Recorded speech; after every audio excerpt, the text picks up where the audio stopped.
¿no? Un mensaje breve pero sustancioso. Vamos a abrir nuestras Biblias en el Evangelio según San Marcos, eh, capítulo 6, versículos del 1 al 6.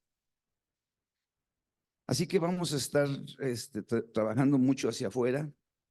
Ya no vamos a estar tanto tiempo teniendo actividades. Nosotros ayer estuvimos también ahí en el grupo de casa de San Pedro Mártir.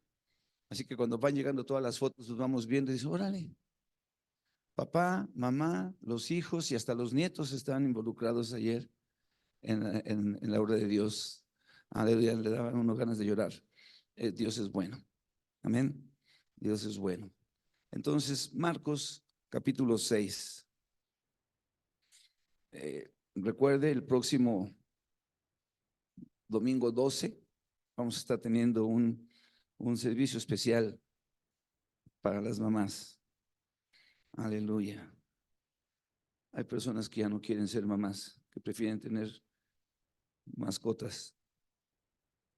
Amén. Y bueno, me gusta escuchar que alguien quiere dar su vida por sus hijos, eso está muy bien. Vamos a leer capítulo 6 del versículo 1 en adelante. Dice, salió Jesús de allí y vino a su tierra. ¿A dónde vino? A su tierra. Y le seguían sus discípulos. ¿A cuántos les gusta ir a su tierra? A ver, ¿cuántos aquí dicen, yo quiero estar en mi tierra? Amén. De repente uno está aquí, ¿a dónde vas? Pues voy a mi tierra. Pueblo polvoriento, que nada es mi tierra. Gloria a Dios. Amén. Michoacano, yo soy michoacano, ¿sabían? Así que me gusta ir a mi tierra. Pero sucedió algo muy interesante. Dice ahí que entonces cuando fue a su tierra, junto con sus discípulos, dice, llegado el día de reposo, comenzó a enseñar en la sinagoga y muchos oyéndole se admiraban y decían, ¿de dónde tiene estas cosas? ¿Y qué sabiduría es esta que le es dada? Y estos milagros que por sus manos son hechos. Entonces cuando llegó a su tierra y lo reconocieron, pues este es el que le decíamos el trompas, o el no sé qué, el patas de ganso, ¿no? Sí, ¿cómo estás? Pero llegó el día de reposo y empezó a hablar la palabra de Dios. Se levantó en la iglesia. Y dijeron, ¿de dónde ha sacado esa sabiduría? ¿De dónde tiene estas cosas? ¿Cómo es que hace milagros? ¿Que no es el carpintero, hijo de María, hermano de Jacobo, de José, de Judas y de Simón? Ahí, no, ahí para que ustedes digan que la Virgen María fue virgen siempre. No, aquí dice que tuvo otros hijitos más. Amén. Esa situación no existe. ¿Qué no es el carpintero? ¿Qué no son sus hermanos? ¿Qué no es María, su mamá, y sus hermanos son estos, Jacobo, José, Judas, Simón? ¿No están también aquí con nosotros sus hermanas? Órale. Amén. O sea que el Señor Jesús tuvo hermanos y hermanas de María, hijas de María y de José. ¿Estamos aquí? Pero aquí la gente dice, se escandalizaban de él. Se escandalizaban de él. ¿Qué quiere decir se escandalizaban de él? Amén. A ver otra versión, búsquemela rápido. Vean que era el Señor Jesús.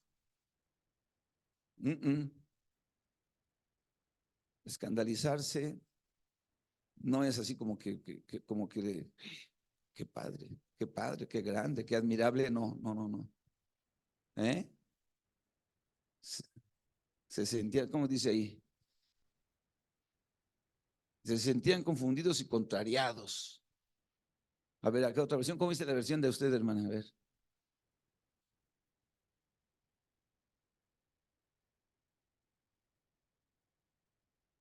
Y se negaron a creer en él. Bueno, se llegó a su tierra, se levantó en el día del reposo, empezó a compartir la palabra y la gente de su tierra, sus paisanos, empezaron a decir, ¿y este quién es? Amén. Se quedaron escandalizados, profundamente, ¿qué? Ofendidos.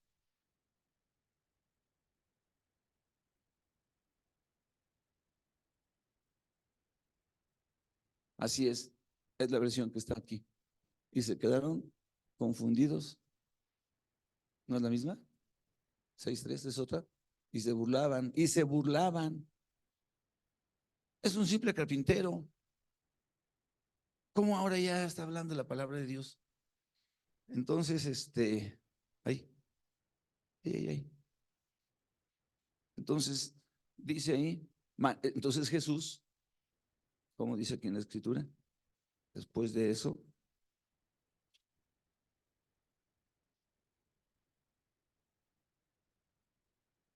eh, más Jesús les decía, no hay profeta sin honra, sino en su propia tierra, y entre sus parientes y en su casa.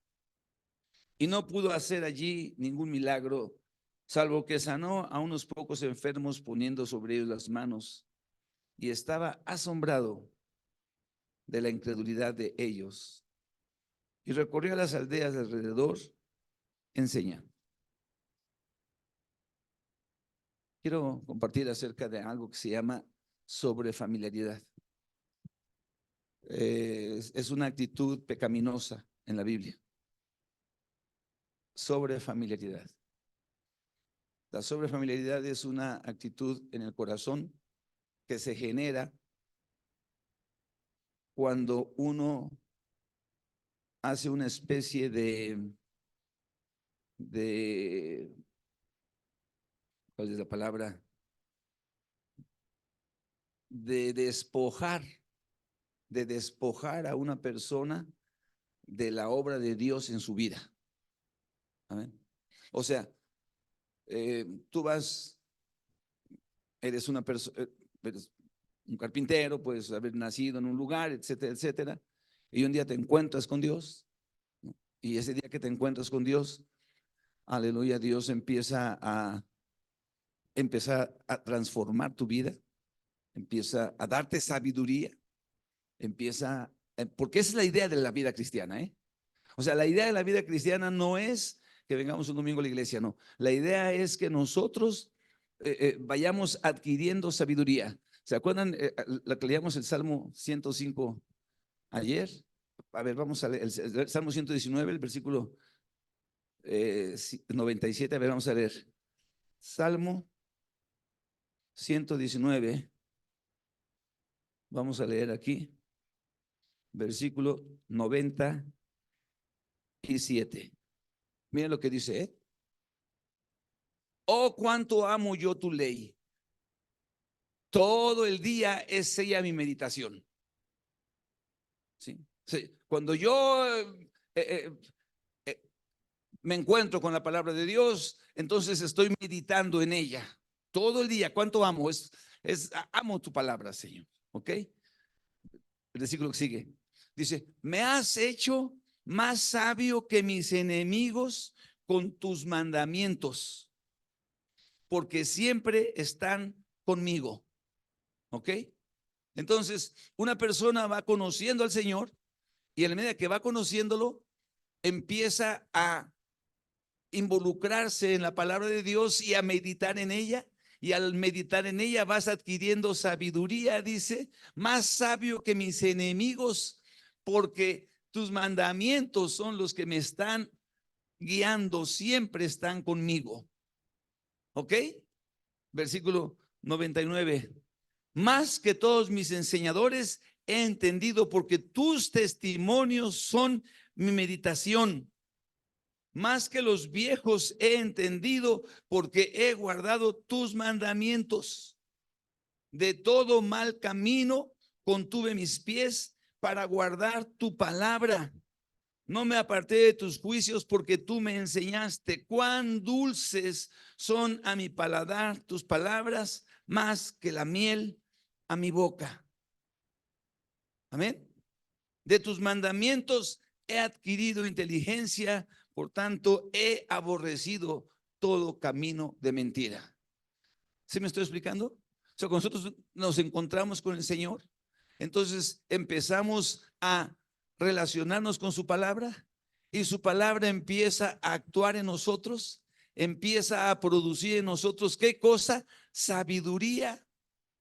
Entonces empezamos a meditar en ella y esa forma de meditar nos libra de los caminos del mal y nos hace que podamos pensar de una manera más clara que personas mayores, que nos hace que podamos ser guardados y protegidos de las tentaciones que hay en este mundo. Amén. Y nos da la capacidad también de compartir a otros, porque esa es la esencia. No es para que estemos presumiendo, soy más sabio que tú, soy tan, no, barbaridad, yo soy, no, no, no, no, no, no, no. Dice que cuando el Señor se levantó ahí en la sinagoga, empezó a compartir, empezó a predicar, y entonces la gente dijo, ¿y este qué? Entonces entra en una condición que se llama el pecado de la sobrefamiliaridad.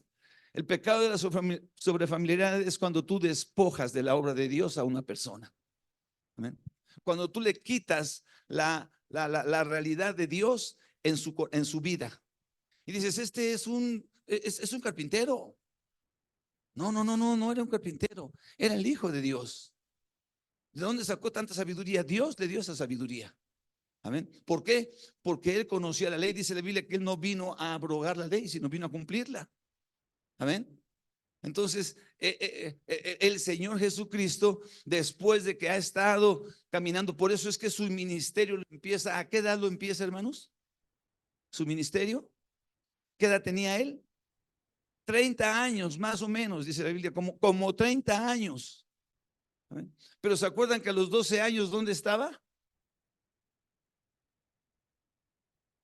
Lucas capítulo 2. Ahí andaba jugando con los vagos. Amén. Dice el capítulo 2 de Lucas. Dice, aconteció, versículo 46, que 3 días después le hallaron en el templo, sentado en medio de los doctores de la ley, oyéndolos y preguntándoles. Fue una fiesta, la fiesta de la Pascua, era una fiesta muy especial. Venían caravanas de todas partes de la ciudad de Jerusalén, se presentaban en el templo, alababan al Señor. Después de que terminaba la celebración, se regresaban cada quien a sus pueblos. Ellos eran de Belén, a su tierra donde regresó. Entonces, cuando regresa a su tierra, pero antes de su tierra, en esta porción de Lucas, el capítulo 2, dice que se regresaron, y después que se regresaron, en medio de una caravana, le pregunta el papá a la mamá o la mamá al papá, oye, y por cierto, ¿dónde viene Jesús? Y pues, ¿cómo que dónde viene? ¿Qué no venía contigo? Y entonces la cosa se armó ahí, ¿no? ¿Cómo te imaginas que haya sido esa discusión? Pues nos regresamos. No, pues que no, que ándale, y híjole. Y se regresaron. Y después de buscarlo, entonces lo encuentran. Pues ¿dónde vamos a buscarlo? Pues vamos al billar.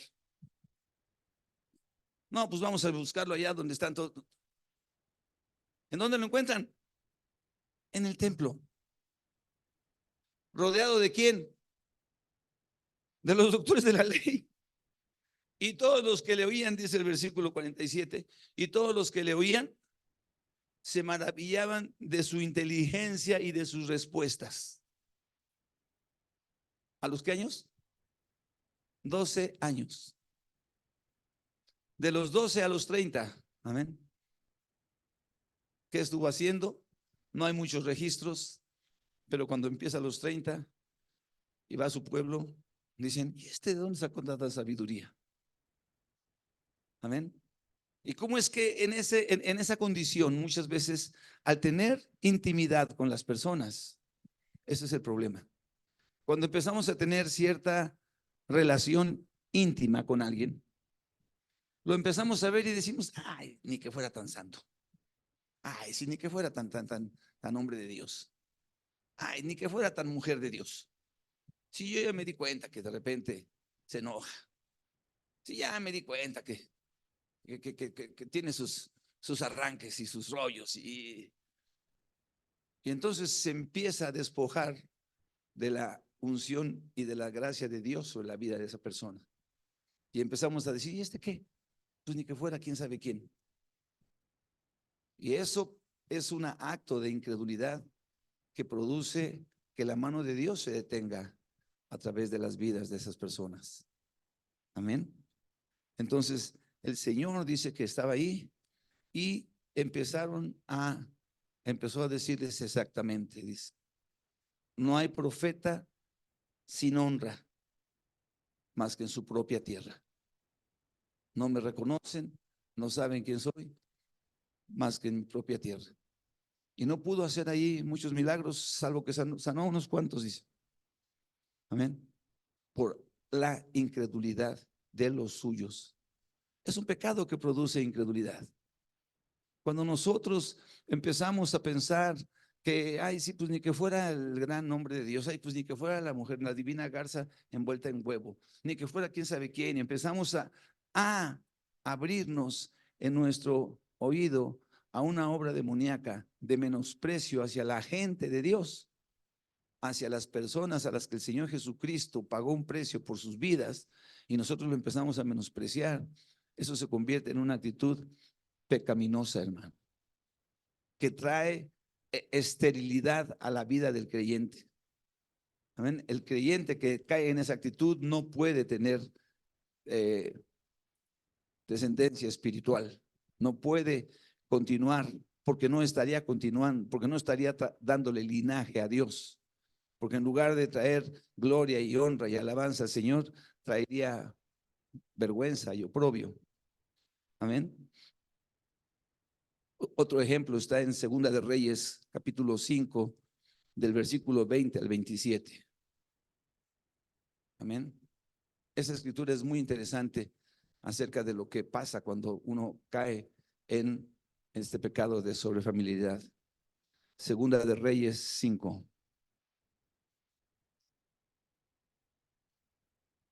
Amén. Versículo 20. ¿Lo tiene ahí?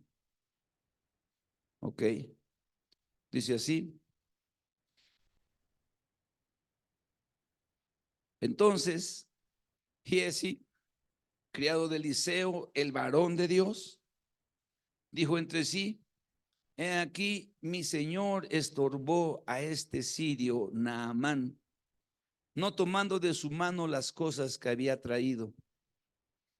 Vive Jehová, que correré yo tras él y tomaré de él alguna cosa. Y siguió Giesi a Naamán, y cuando vio Naamán que venía corriendo tras él, se bajó del carro para recibirle y dijo: ¿va todo bien? Y él dijo: bien, pero mi señor me envía a decirte: he aquí vinieron a mí en esta hora del monte de Efraín dos jóvenes de los hijos de los profetas. Te ruego que les des un talento de plata y dos vestidos nuevos, dijo, dos vestidos nuevos. Dijo Naamán: te ruego que tomes dos talentos. Y le insistió, y ató dos talentos de plata en dos bolsas y dos vestidos nuevos, y lo puso todo a cuestas de sus dos criados para que lo llevasen delante de él. Así que llegó a un lugar secreto. Él lo tomó de la mano de ellos y lo guardó en casa. Luego mandó a los hombres que se fuesen, y después entró, dice, y entró y se puso delante de su señor. Y Eliseo le dijo: ¿de dónde vienes, Giesi? Y él dijo: tu siervo no ha ido a ninguna parte. Él entonces le dijo: ¿no estaba también allí mi corazón cuando el hombre volvió de su carro a recibirte? Es tiempo de tomar plata y de tomar vestidos, olivares, viñas, ovejas y bueyes, siervos y siervas. Por tanto, la lepra de Naamán se te pegará a ti y a tu descendencia para siempre. Y salió de delante de él leproso, blanco como la nieve. ¿Sí me explicó? Aquí esta historia es todavía más trágica. Giesi era su sirviente de Eliseo. ¿Sí? Ay, hermanos, había sirvientes, sí, sí había sirvientes, en esa época y había esclavos. Y entonces, esta persona, Giesi, trabajaba para Eliseo, y Naamán, que era un sirio y era un general, era leproso. Y una joven de la tierra de Israel le dijo a la esposa de Naamán: en mi tierra hay un varón de Dios que si lo va a ver tu esposo, señora mía, si lo va a ver, va a ser sanado de su lepra. Amén. Entonces este hombre, pensando que iba a ir a recibir un favor, llegó para allá cargado con varias bestias de carga y con muchos bienes, talentos de plata, ropa, muchas cosas. Y se presentó delante del Señor, de Naamán, y dijo, perdón, de Eliseo. Naamán se presenta delante de Eliseo y le dice, tan, tan, tan, tocó la puerta.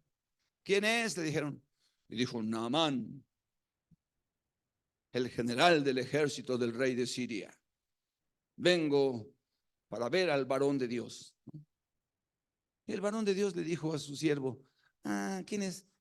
Ese Naamán. Sí, bueno, ok, ya sé quién es. Dile que vaya al río y que se bañe, que se sumerja 7 veces en el río Jordán. Ahí, 7 veces. Aquí está Naamán esperando la tienda. Y resulta que viene aquel, y cuando sale, ve a Naamán y ve todos los camellos y los burros y todas las cosas. Ay, los ojos se le hacen así. ¿No? Y dice, dice mi señor que vayas al río Jordán y que te sumerjas 7 veces. Naamán se enojó porque pues, estaba lleno de orgullo, no nada más de lepra, sino también de orgullo. Y dice, vámonos, vámonos.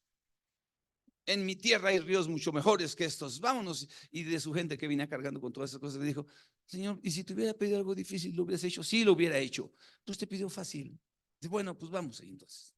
Se sumergió 7 veces, ¿no? Y después de que se sumerge la 7ª vez, su piel se restaura completamente, dice que quedó como la de un bebé, y entonces pues está feliz, y va de nuevo a ver a Eliseo con todo su cargamento.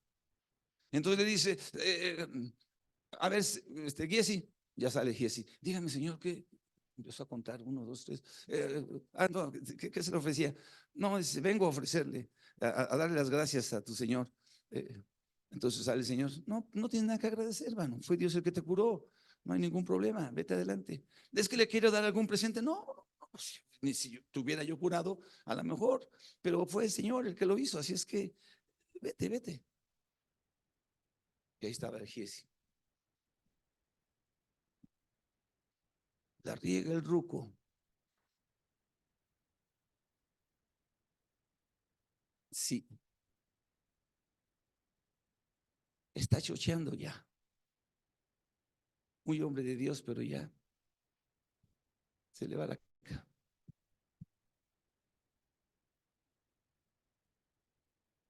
Pero yo le voy a ayudar.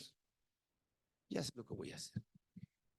Él lo mandó por allá y yo voy a llegar por acá. Y es lo que leímos.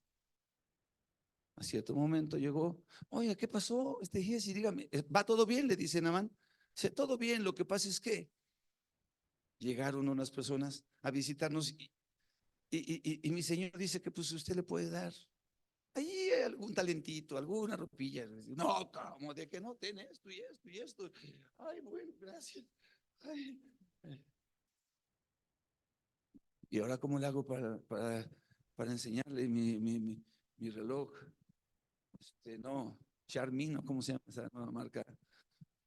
Garmin.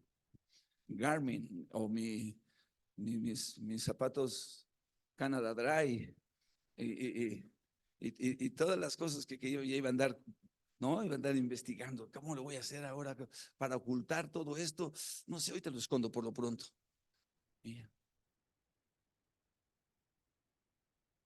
Oye, Jessy, ¿dónde andabas? Oh, aquí andaba yo, aquí tranquilo. No, dice, no, no es cierto, no es cierto. Jessy, tú fuiste a recoger de esta persona cosas. Es tiempo de buscar cosas materiales en lugar de exaltar al Señor. Es tiempo de querer negociar con la gracia del Señor. La lepra de este hombre se te va a pasar a ti y a tus descendientes para siempre. Como que uno dice, está medio exagerado el castigo. No, no, no. No es exagerado. Cuando el hombre comió de un árbol, una comida, una mordida, dos, quizá tres, de un árbol, la relación con Dios se rompió y fue expulsado del paraíso. Una o dos o tres mordidas de un fruto. ¿Eso fue en concreto el pecado? No. En concreto el pecado fue yo puedo vivir, yo puedo hacer las cosas sin tu autoridad. Y esto fue lo mismo que este hombre estaba haciendo. Yo puedo valerme de mí mismo y no necesito moverme en el orden que Dios establece. No necesito valorar y honrar que Dios se mueve a través de un principio de autoridad. Yo puedo hacer las cosas sin que Dios, sin sujetarme al modelo, a la economía, dirían algunos, de Dios, a la forma en la que Dios establece las cosas. Y la lepra de este Naamán cayó sobre ese. ¿Por qué? Porque menospreció al hombre de Dios. Porque dijo, mi Señor estorbó a este hombre. Lo juzgó, le dijo, la está regando. Ya perdió el rumbo. El Espíritu Santo, yo creo que ya se fue, ya no lo está guiando. Dice la Biblia que cuando Saúl eh, estaba persiguiendo a David, el Espíritu de Dios se había ido de él. Ya no estaba con Saúl. Y David seguía siendo leal a la investidura de rey que Dios había puesto sobre Saúl. ¿Me estás oyendo, hermano? Ahí genuinamente el Espíritu Santo ya no estaba sobre Saúl. Él estaba un día pastoreando ovejas y todo esto. Le dijeron, oye, vienen los amonitas y dicen que nos saquemos el ojo derecho de la cara si es que queremos estar en paz con ellos. Y que si no van a venirnos y nos van a destrozar. ¿Tú qué dices? Yo digo que peleemos. Y el Espíritu Santo de Dios vino sobre su vida y se llenó de ira y entonces fueron y destruyeron a los amonitas. Y Dios les dio una victoria. Y a partir de ese momento dijeron, pues que Saúl sea nuestro rey. Y él estaba ahí, pero después de un tiempo, él descuidó su relación con Dios. El Espíritu Santo se fue de su vida y empezó a perseguir a David y lo quería matar. Amén. Y aún con todo y eso, el rey David dijo, yo no voy a levantar mi mano contra el ungido del Señor. ¿Me estás oyendo? Simplemente porque no quiso recibir unas monedas, dijo, no, ya no, ya chafió, ya no sé ni qué onda con él. Su corazón fue mudado, en su corazón existió un menosprecio, un juicio hacia la autoridad espiritual sobre su vida. Él era la autoridad espiritual. Dice la Biblia que Eliseo, antes de que Elías muriera, le dijo, ¿sabes qué? Ya me voy a ir. ¿Qué quieres que yo te pueda otorgar? Eliseo. Y dijo Eliseo, oye, Elías sí cumple, ¿eh? Entonces quiero la doble porción del espíritu que está en ti, Elías. Ay, dice la doble porción. Canijo. No estás pidiendo algo fácil, ¿eh? Si estás ahí pegadito conmigo, cuando el Señor me arrebate, se te va a conceder, si no, no. Así es que le dijo un día, pues yo no te suelto. Y le dijo, ¿sabes qué? Voy a ir a Betel. Aguántame aquí tantito. No, yo voy contigo. Bueno, ok, ahora ya está en Betel. Dice, ahora quiero ir a Gilgal. Y dice, aquí espérame tantito en Betel. No, yo voy a Gilgal. Bueno, es que ahora tengo que ir al Jordán. Voy contigo. Y a donde él iba, ahí estaba él. Hasta que vino un carro, lo separó y se lo llevó. Y cuando se lo llevó, le dijo: Señor, Señor, ¿qué pasó? Y entonces el manto de Elías cayó y él agarró ese manto y le dijo: ¿dónde está el Dios de Elías? Y entonces la unción que existía sobre Elías cayó sobre Eliseo. Y Eliseo había visto a Elías, vamos a llamarlo coloquialmente y respetuosamente, había visto a Elías temblar ante Jezabel, ¿sí o no? Le dijo a Jezabel: si para mañana a esta hora tú estás aquí, te voy a mochar la cabeza. Y entonces dijo Elías: con permiso, me hablan allá. Y se fue. Había matado a 450 falsos profetas y ahora una mujer venía a amenazarlo y él se fue. Era para que Eliseo hubiera dicho: pues este cuate, ¿qué onda? No, que muy hombre de Dios, ahorita sale corriendo. No, no, no, no, dijo: este es hombre sabio, Dios está con él y yo voy a seguirlo a él. Y hasta el último día, la doble porción del Espíritu. No sé si me estoy explicando.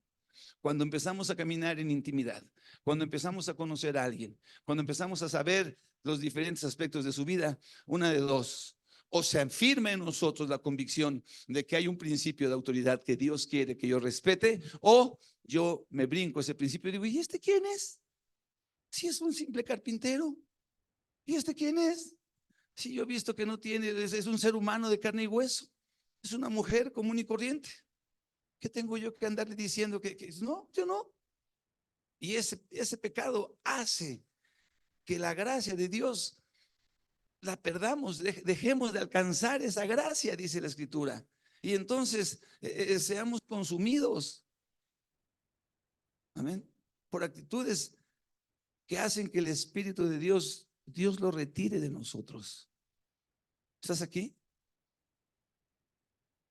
No es tan fácil mantener una posición de un linaje, de un legado espiritual, porque muchas veces nosotros,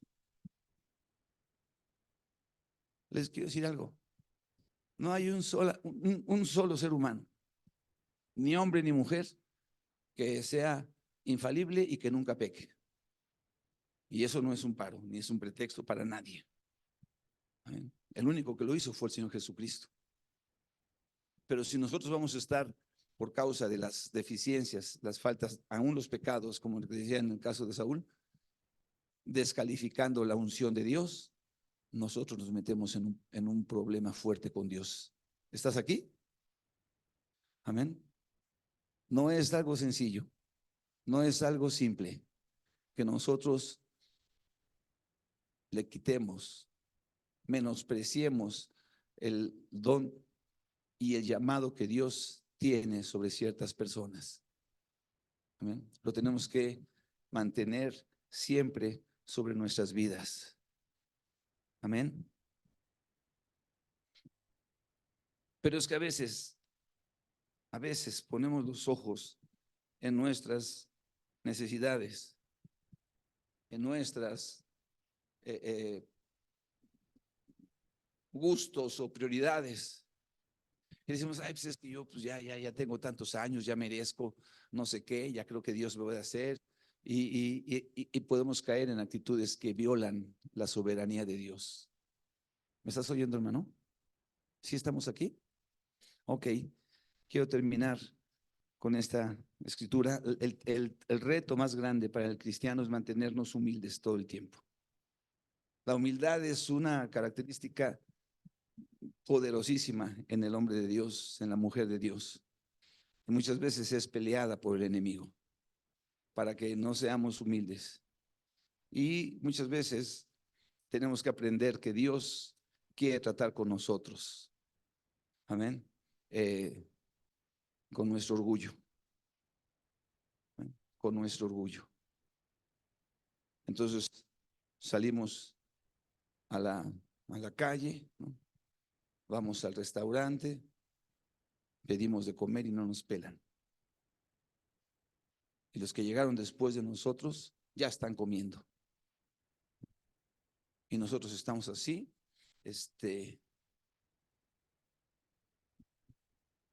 con el gozo del Señor. Amén. En lugar de darnos cuenta que no somos nadie para que se nos atienda de ninguna manera. Que ya creemos que porque llegó el gran Namán, no, mándalo a lavar al rey, hombre. Amén. Si queremos recibir del Señor, tenemos que mantenernos humildes. Y cada vez que pasa alguna situación, tenemos que decir, Señor, gracias, porque estás tratando conmigo. Porque Dios ha tenido misericordia de nosotros. Amén. Porque quiero que alguien abra su Biblia. Vamos a abrir nuestras Biblias, ya terminé. 2 escrituras más.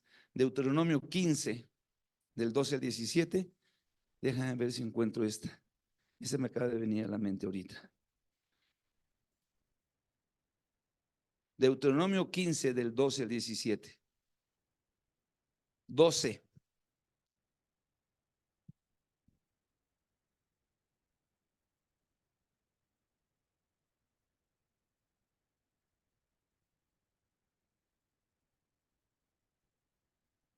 Y la otra está en el Evangelio según San Juan, en el capítulo 8,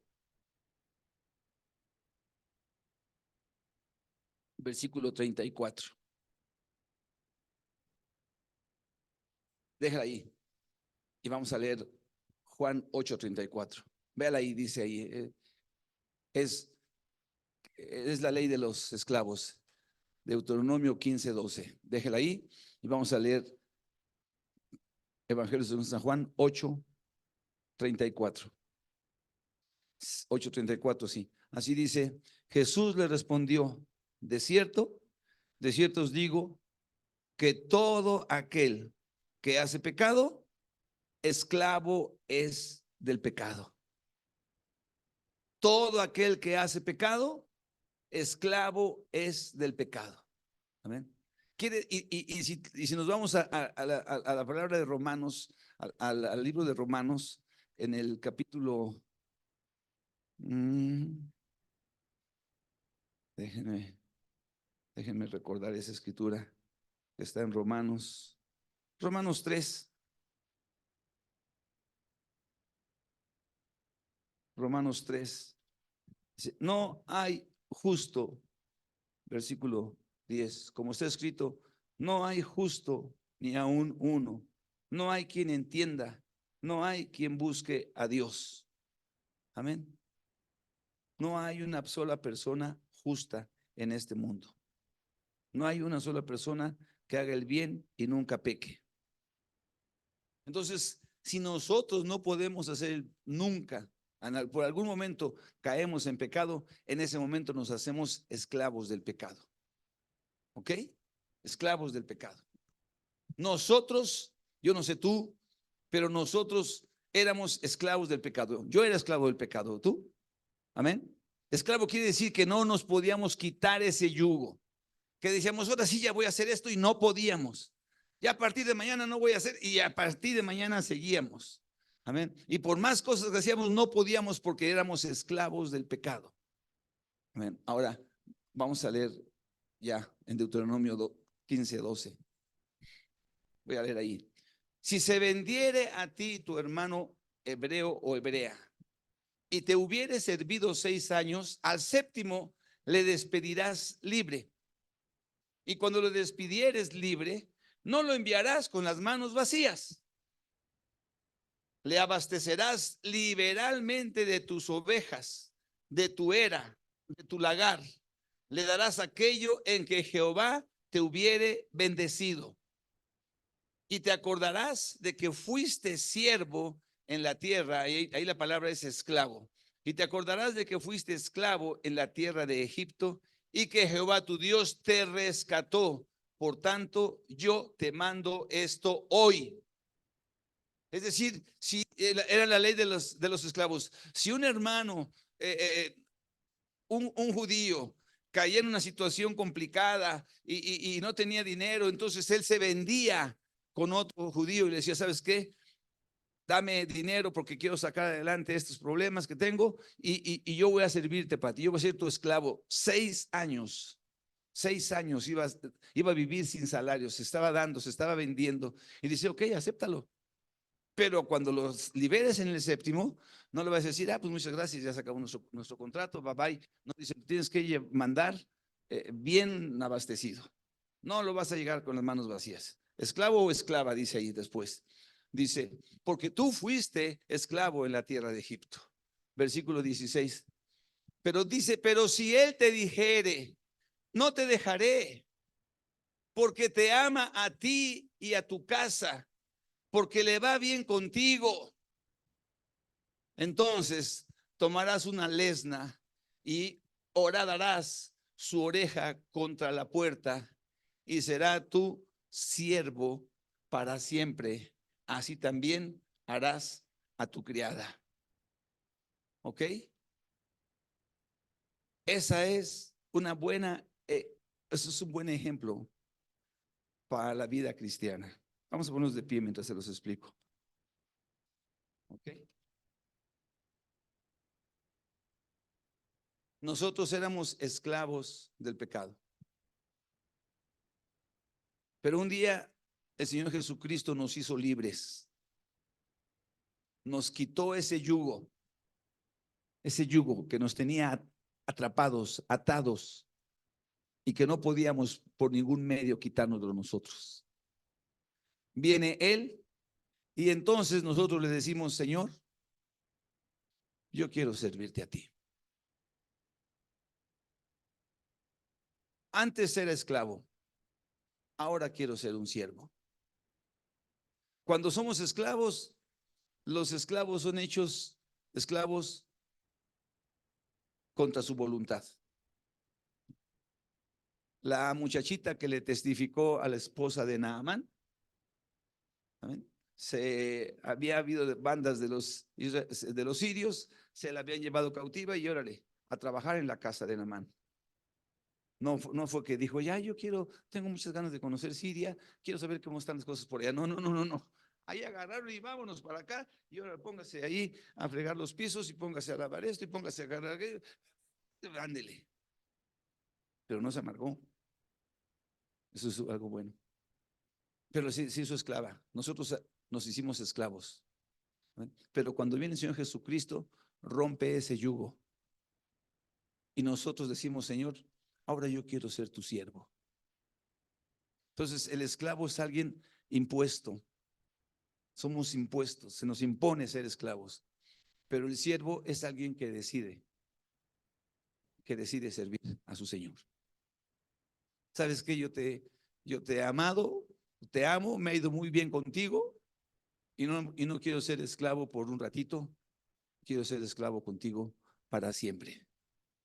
Y dice, entonces vas a venir, vas a agarrar el óvulo de su oído, de su oreja derecha, y con una lesna lo vas a poner en la puerta y le vas a dar un portazo hasta que se perfore. Y eso va a decir que Él es tu esclavo para siempre. Amén. Tu esclavo para siempre. Tu siervo,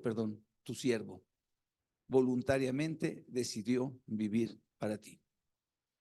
Esa es la diferencia cuando nosotros nos hacemos cristianos o cuando nosotros vivimos sin el Señor. Y yo te quiero decir algo, yo creo que a veces nosotros necesitamos tomar una decisión de ese tipo para no darle lugar al diablo que el día de mañana nos haga pensar que no, si antes me iba mejor y quién sabe qué, y yo no sé por qué no estoy tomando las oportunidades que me dio la vida. No es así. Giesi perdió su destino. La doble porción de Eliseo, el cuádruple de la porción del espíritu que había en Elías. Y Elías no fue cualquier persona, hermano. Tan importante que un día ay, ¿cuál es la palabra? Cuando se aparece, ¿una qué? En una transfiguración se aparece Elías, se aparece Moisés junto con el Señor Jesús. Amén. Ese era Elías. La doble porción sobre Eliseo. ¿Qué quieres? Lo doble. Aunque sé que eres bien fallador, que corriste cuando esta Jezabel, no importa, yo sé que tú eres un hombre de Dios. Y ahí estoy contigo. Pero Giezi no hizo lo mismo. A veces tú y yo necesitamos reafirmar nuestra decisión de ser siervos del Señor. Vamos a ser tus siervos para siempre. ¿Quiere decir que vamos a vivir bajo tu voluntad para siempre? Sí. ¿Quiere decir que lo que tú escojas para mí yo lo voy a aceptar? Sí. Así es, porque el plan que Dios tiene y la voluntad que Dios tiene es perfecta y Él es mucho, mucho, mucho, mucho más sabio que yo. Y Él puede guiar mi vida de la mejor manera. Dios, no la persona, no el pastor, no el hermano, no la esposa, no el esposo, Dios. Nuestro compromiso es con Dios y en su palabra se ve lo que Él nos pide. Amén. Es que vamos a entonar una alabanza de adoración. Y mientras entonamos esta alabanza de adoración, yo quiero que tú pienses y tú medites